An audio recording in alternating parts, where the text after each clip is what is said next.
With ہمارے ساتھ collar موجود ہے کافی دیر سے. صبا السلام علیکم جی. وعلیکم السلام. سب بیٹھے ہیں ڈاکٹر, ان کو میرا سلام, اور بہت اچھا پروگرام پیش کر رہی ہیں. بہت شکریہ صبا جی. اور مجھے اور ایک آپ کی بہت زیادہ خاصیت کہوں گی سما ٹی وی کی اور آپ لوگوں کی, کہ ایک ٹاپک کو آپ پورے پروگرام میں ہی پیش کرتے ہیں. بہت اچھی بات ہے آپ کی. Thank you. اور دوسرا مجھے یہ معلوم کرنا تھا, میری سسٹر ہیں بڑی, مجھ سے تو ان کو ہیپاٹائٹس سی ہوا تھا میکسیمم 10 سال پہلے, اور انہوں نے ویکسینیشن کروائی تھی ارلی ہی اسٹیج میں, تو تمام ٹیسٹ ان کے کلیئر آ گئے تھے. کیا ان کو ٹیسٹ کون سے رپیٹ کرنے ہوں گے, ضروری ہے؟ اگر کرنے ہیں تو کون کون سے رپیٹ کرنے ہیں؟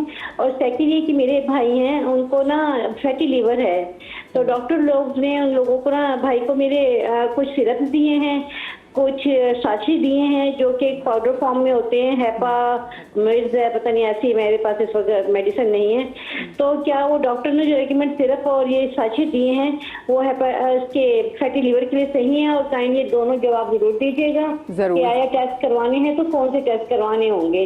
ٹھیک ہے. سب آپ آپ شو دیکھتے ہیں, پہلے وہ ان کی بہن کے والے سے بات کر لیں, پھر آپ وہ جو ہیپاٹائٹس جو فیٹی لیور کے والے سے بھی. جی سبات دیکھیں, ایک بات تو یہ ہے کہ ہیپاٹائٹس سی کی جو ہے نا وہ ویکسینیشن نہیں ہوتی ہے, ٹھیک ہے نا. ہیپاٹائٹس سی کی جو ہے وہ ٹریٹمنٹ ہوتی ہے, اور آپ یقیناً جو بات کر رہی ہیں وہ بہت پہلے ٹریٹمنٹ جو دیا جاتا تھا وہ انجیکشنز کے ذریعے ٹریٹ کیا جاتا تھا پیشنٹ کو, یقیناً یہی ٹریٹمنٹ ہوئی ہوگی. اس میں اس پیشنٹ کو آگے ٹیسٹ کرانے ہیں نہیں کرانے, اس کا فیصلہ ہم لوگ انیشلی کچھ ٹیسٹ کرا کر یہ دیکھتے ہیں کہ کیا ہیپاٹائٹس سی نے اس کے جگر کو نقصان پہنچایا یا نہیں پہنچایا. اگر اس پیشنٹ کا ایک ٹیسٹ کہلاتا ہے جس کو آپ لکھ لیجئے گا اپنے پاس, ہیپاٹائٹس سی RNA PCR کہلاتا ہے.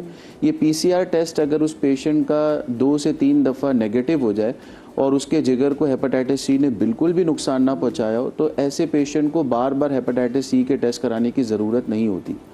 لیکن ایسے پیشنٹ جن کے ٹیسٹ میں ہمیں یہ اندازہ ہو جائے کہ کچھ سائن آئے ہیں فائبروسس کے, سکڑنے کے, سیروسس کے, ایسے پیشنٹ کو لائف ٹائم ہر 3 سے 6 مہینے میں اپنے ڈاکٹر کو دکھانے کی ضرورت ہوتی ہے, اور ان کا ڈاکٹر یہ فیصلہ کرتا ہے کہ ان کو ہیپاٹائٹس سی کا PCR دوبارہ کرانا ہے یا نہیں کرانا. تو پلیز اس معاملے میں اپنے جو بھی آپ کے ہیپاٹالوجسٹ ہیں, جو ڈاکٹر ہیں, ان سے کنسلٹ کریں, اور پلیز اس کو سیریس لیں اچھے طریقے سے, بالکل اس کے لیے دیکھیں. اچھا, میں فیٹی لیور پہ بھی بات کروں گی, اور لیکن اس وقت ہمارے ساتھ ڈاکٹر سعد خالد نیاز صاحب موجود ہیں, پرومیننٹ گیسٹرنٹرولوجسٹ ہیں, ہیپاٹالوجسٹ. السلام علیکم ڈاکٹر صاحب, شو میں خوش آمدید کہتے ہیں آپ کو. السلام علیکم جی, thank you so much. Doctor صاحب سب سے پہلے اسے بتائیے گا کہ ڈاکٹر صاحب اللہ پاک نے ہمارے جسم میں یہ جگر کو کیوں بنایا ہے, اور جو جگر بنا ہی دیا ہے ہمارا, تو ہم نے اپنی جگر کے ساتھ کیا کچھ کر دیا ہے؟ بسم اللہ الرحمن الرحیم. دیکھیں, اللہ پاک نے جگر دوسرے اعضاء کی طرح مختلف کام زندگی کو چلانے کے لیے جن کی ضرورت ہے, جگر کو آپ سمجھ لیں کہ آپ کا پاور ہاؤس ہے. یہاں پہ آپ کی جتنی چیزیں جذب ہوتی ہیں, آپ کھانا کھاتے ہیں اس میں, اس کو پھر اس کا جو میٹابولزم ہے, یا اس کو آپ کہیں کہ اس کے استعمال, اس کو کہاں پہ کس طرح بچانا ہے وقت ضرورت پہ, تاکہ اگر ہمیں ضرورت ہو. تو جگر کا کام جو ہوتا ہے نا, وہ بیسکلی اگر میں لیمن ٹرمینالوجی میں کہوں تو آپ سمجھ لیں آپ کی پاور ہاؤس ہے جگر. ہم کس طرح سے خراب کرتے ہیں, ایک تو آج کل ابھی آپ نے فیٹی لیور ڈیزیز کی بات کی کہ ہم کھانا اتنا کھاتے ہیں, اور ہمیں بھی ابھی تک ہمیں یہ احساس نہیں ہے کہ موٹاپا صحت کی نشانی نہیں ہے, یا وزن کا زیادہ ہونا صحت کی نشانی نہیں ہے, بلکہ تحقیق نے ثابت کر دیا کہ وہ نقصان دہ ہے, خاص طور پہ ہماری پاپولیشن میں جہاں آلریڈی ڈائبٹیز اور ہارٹ کا پرابلم بہت زیادہ کامن ہے. دوسرا جو مسئلہ ہم کرتے ہیں وہ کرتے ہیں, ابھی آپ ذکر کر رہے تھے ہیپاٹائٹس سی کا, کہ ہم 5 روپے کی ایک انجیکشن کی سرنج جو ہے نا اس کو دوبارہ استعمال کروا لیتے ہیں یا کر لیتے ہیں, چاہے وہ ڈاکٹر کرے چاہے وہ مریض اس کو روکے نہیں. دوسرا جو میڈیکل سائٹ سے ہم جو بیسک حفاظتی طریقے ہوتے ہیں خون کی منتقلی کے, اس کے اسکریننگ کے, غیر ضروری نہ لگوانے کے, تو یا انجیکشن سے ٹریٹمنٹ, آپ دیکھیں ہر جگہ جو ہے نا وہ ڈرپ لگ رہی ہوتی ہے. ڈرپ میں کوئی طاقت نہیں ہوتی, پریکٹیکلی ڈرپ آپ کو فلوئڈ دیتی ہے.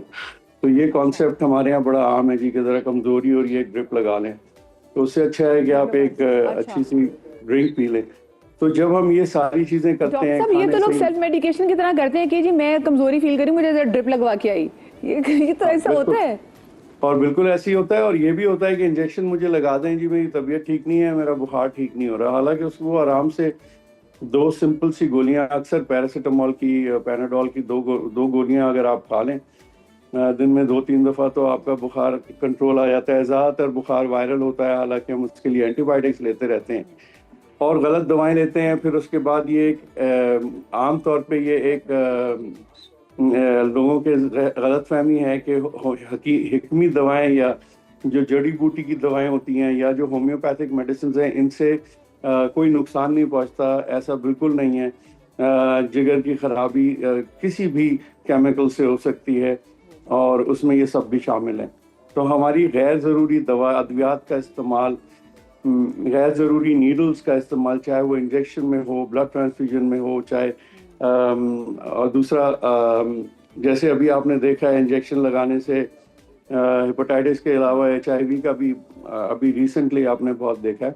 تو یہ بہت ساری چیزیں ہیں جو ہم اپنے آپ کو بچا سکتے ہیں اگر ہم سمپل نارمل کھانا کھائیں, بجائے یہ کہ جو آج کل رات کو لیٹ کھا رہے ہیں, فاسٹ فوڈ کھا رہے ہیں, ہیوی فوڈ کھا رہے ہیں. کبھی کبھی کھا لیں چوکے, لیکن تو مطلب یہ روزانہ کا روٹین نہیں ہونا چاہیے.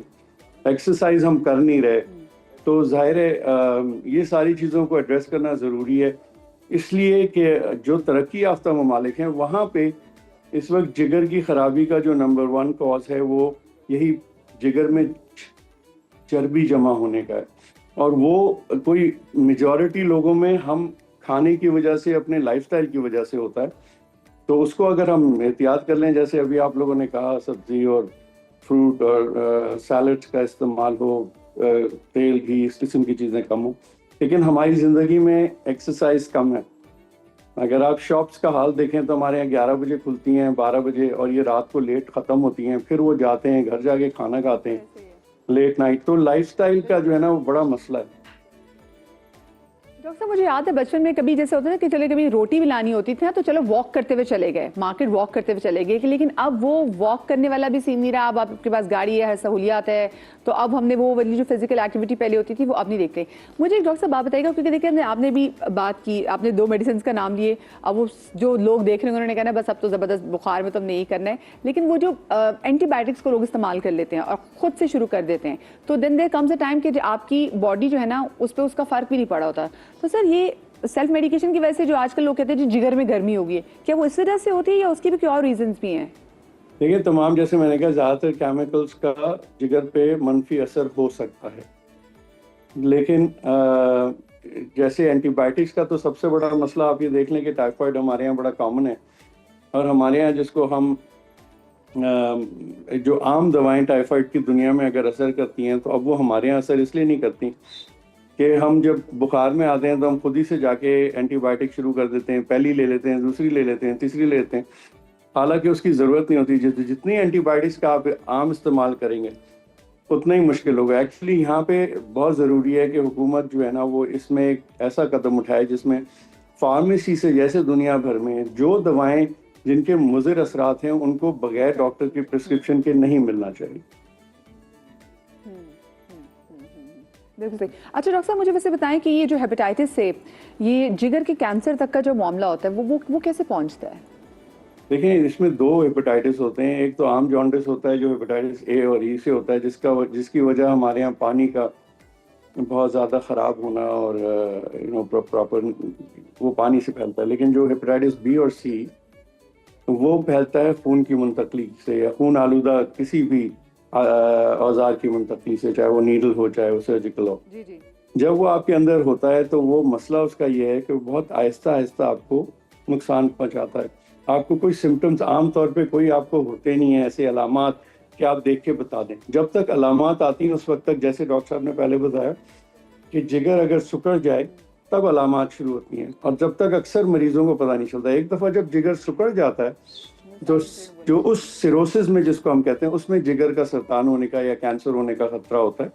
تو یہ ایک پروسیس ہے جو 10 سے 40 سال لگا سکتا ہے. لیکن مسئلہ اس میں سب سے بڑا یہ ہے کہ آپ کو اس میں کوئی علامات نہیں ہوتی کہ آدمی کو کوئی بتا دے، جنرل سی ایسی تھکاوٹ اور یہ ہوتا ہے. لیکن جو امپورٹنٹ چیز ہے وہ یہ کہ اگر آپ نے کبھی ایسی جگہ انجیکشن لگوائے ہیں یا بلڈ آپ نے خون کا ٹرانسفیوژن یا منتقلی ہوئی ہے، یا آپ نے کہیں ایسا دندان سازی میں کسی ایسی جگہ سے علاج کرایا جہاں آپ کو شک ہے، تو آپ اپنے ہیپاٹائٹس بی اور سی کے سمپل سے ٹیسٹ ہوتے ہیں وہ جا کے کسی بھی لیب میں کرا لیں، اور ہیپاٹائٹس بی کی ویکسینیشن کرا لیں.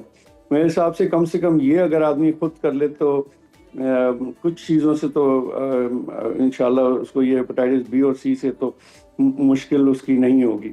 لیکن ہمارے ہاں کیونکہ ہم انسان کی زندگی شاید اس ملک میں سب سے سستی، تو اسی لیے صحت پہ اتنا کوئی دھیان بھی نہیں دیتا. ابھی ایک اور چیز آپ لوگوں نے ذکر کیا تھا، میں نے سنا کہ فیٹی لیور کے لیے دوائیں. وہ دیکھیں فیٹی لیور کے لیے جو دوا استعمال ہوتی ہے وہ آپ کسی ایسے سینئر ڈاکٹر سے، جگر کے اسپیشلسٹ سے، گیسٹرونٹرولوجسٹ کو دکھائیں. یہ جو ہیپامرز اور اس قسم کی دوائیں ان کا کوئی رول نہیں ہے. تو بہت سارے لوگ غیر ضروری دوائیں استعمال کر رہے ہوتے ہیں. کم سے کم یہ تو یقین ہے مجھے کہ فائدہ نہیں ہوتا، لیکن یہ اس بات کا بھی امکان ہے کہ اس سے نقصان ہو جائے. جی، کیونکہ ڈاکٹر صاحب یہ بھی کال آئی ہوئی تھی، ہماری کالر ہمارے ساتھ موجود تھی، تو وہ اپنے بھائی کے حوالے سے پوچھی تھی کہ ان کو فیٹی لیور کا ایشو تھا، تو پھر وہ کچھ مینشن نہیں صحیح کر پا رہی تھی میڈیسنس کے حوالے سے جو ان کے بھائی لے رہے تھے. اچھا ڈاکٹر صاحب مجھے بتائیں کہ ونس یہ ڈائگنوز ہو گیا ہے کہ آپ کو جگر کا کینسر ہے، تو علاج کے امکانات کا انحصار پھر کن باتوں سے ہو سکتا ہے؟ آپ کو جگر کا کینسر کے بعد علاج؟ دیکھیں ابھی ڈاکٹر صاحب نہیں، جیسے اگر کہ ونس کہ وہ آ گیا ہے تو وہ کہتے ہیں نا کہ امکانات کے علاج کہاں سے بہتر کہ ہاں اس کا علاج ہو سکتا ہے آگے. ہاں بالکل ہو سکتا ہے. اسی لیے جو ڈاکٹر صاحب آپ کے ساتھ تھے انہوں نے کہا کہ ہم بار بار اس کا معائنہ کرتے ہیں اور اس کے لیے ریکمینڈ کرتے ہیں 4 to 6 months میں ایک الٹرا ساؤنڈ اور کچھ ٹیسٹ ہوتے ہیں جس سے ہمیں اس کینسر کو پہلے ڈیٹیکٹ کرنے کی ضرورت ہے. اگر ایک دفعہ کسی کا جگر سکڑ جائے تو اس کو پھر اپنی یہ بار بار اسکریننگ کرانا سال میں ایٹ لیسٹ 2 دفعہ نہیں تو 3 دفعہ کرانی چاہیے، تاکہ اگر کینسر ہو بھی تو وہ جلدی اگر جلدی پکڑ لیں تو اس کے ہمارے پاس مختلف طریقے ہیں ٹریٹ کرنے کے. لیکن اکثر ہوتا یہ ہے کہ مریض جب ٹھیک ہو جاتے ہیں کیونکہ ان کو کوئی علامات نہیں ہوتی تو پھر وہ دوبارہ کچھ نہیں کراتے انٹل سچ ٹائم کہ وہ کسی وجہ سے طبیعت خراب ہوتی ہے اور اسکین ہوتا ہے اور پتہ چلتا ہے کینسر ہے اور کینسر بڑا ہوا ہے. تو علاج بالکل ہے، لیکن ہمیں علاج کے لیے ضروری ہے کہ ہم اس کو جلد سے جلد پکڑیں، اور اس کے لیے جتنے لوگوں کو جگر جن کا سکڑا ہوا ہے ان کو الٹرا ساؤنڈ کم سے کم ایوری 4 to 6 months، ہر 4 سے 6 مہینے میں کرانا چاہیے. کچھ ایک دو بلڈ ٹیسٹ اور ہوتے ہیں وہ بھی کرا لیں تو اور بہتر ہے. تو اس سے یہ ہوگا کہ ہم جلدی پکڑیں گے، اور جلدی پکڑ لیں گے تو ہم اس کو جلا بھی سکتے ہیں، اس کی بلڈ سپلائی بھی روک سکتے ہیں، مختلف قسم کے علاج ہیں، اس کو نکالا بھی جا سکتا ہے، اور اگر بہت ارلی ہو اور ضرورت ہو تو لیور ٹرانسپلانٹ بھی ہو سکتا ہے. تو اس کے علاج مختلف موجود ہیں، ہر مریض کا ظاہر ہے ڈفرینٹ ہوتا ہے، ہر مریض کو ضرورت نہیں ہوتی ان سارے علاجوں کی، اور وہ بہت سارے مریض ان کے لیے فٹ بھی نہیں ہوتے. تو اس طرح سے. لیکن جیسے ٹرانسپلانٹ کے حوالے سے بات کی، ابھی ڈاکٹر شعیب بھی ٹرانسپلانٹ کی بتا رہے تھے کہ پاکستان میں بھی سہولت میسر ہے، لیکن وہ آف کورس اس کا علاج بہت زیادہ مہنگا ہے. لیکن اگر دوسرے انٹرویو میں آپ سے پوچھوں ڈاکٹر صاحب، کیا ہر صحت مند شخص جگر عطیہ کر سکتا ہے اپنا، اور یہ اس کی صحت کے لیے کتنا اچھا ہے؟ 2 چیزیں ہیں جی. پہلی چیز یہ کہ ٹرانسپلانٹ مہنگا ہوگا ضرور، لیکن مجھے پتا ہے کہ پنجاب میں ٹرانسپلانٹ جو ہے وہ فری ہے حکومت پنجاب کی طرف سے، مجھے یہی بتایا گیا ہے. سندھ میں مجھے پتا ہے کہ Dar university of health science اور کمبٹ میں بھی میجورٹی پیشنٹس کا ٹرانسپلانٹ فری ہوتا ہے. اسی طرح بلوچستان حکومت نے بھی کچھ ٹرانسپلانٹ کے اپنے لوگوں کے لیے کیا ہوا ہے. تو پہلی چیز تو یہ ہے کہ مہنگائی کی وجہ سے لیور ٹرانسپلانٹ نہ ہو، یہ شاید اب کم سے کم سندھ اور پنجاب میں نہیں ہونا چاہیے. دوسری چیز یہ ہے کہ آپ نے کہا کہ ٹرانسپلانٹ جو ڈونر ہوتا ہے اس کے لیے ضروری ہے کہ وہ بالکل صحت مند ہو، اور عام طور پہ 18 سے 50 سال از دا کٹ آف ایج. اور اس میں مزے کی بات یہ ہے کہ جو ڈونر ہوتا ہے اس کا اور جس کو ڈونیٹ کیا جا رہا ہے، جس کو دیا جا رہا ہے لیور، ان دونوں کا بلڈ گروپ صرف سیم ہونا چاہیے. باقی اس میں اور کوئی اسپیشل ٹیسٹ کی ضرورت نہیں ہوتی. ٹرانسپلانٹ کے ریزلٹس بہت اچھے ہیں، اور اب پنجاب میں بھی اور سندھ میں بھی ٹرانسپلانٹ جو ہے نا وہ ریگولرلی ہوتے ہیں، بہت سارے ہوتے ہیں، اور اچھا ماشاء الحمدللہ اس کے ریزلٹس بھی اچھے ہیں.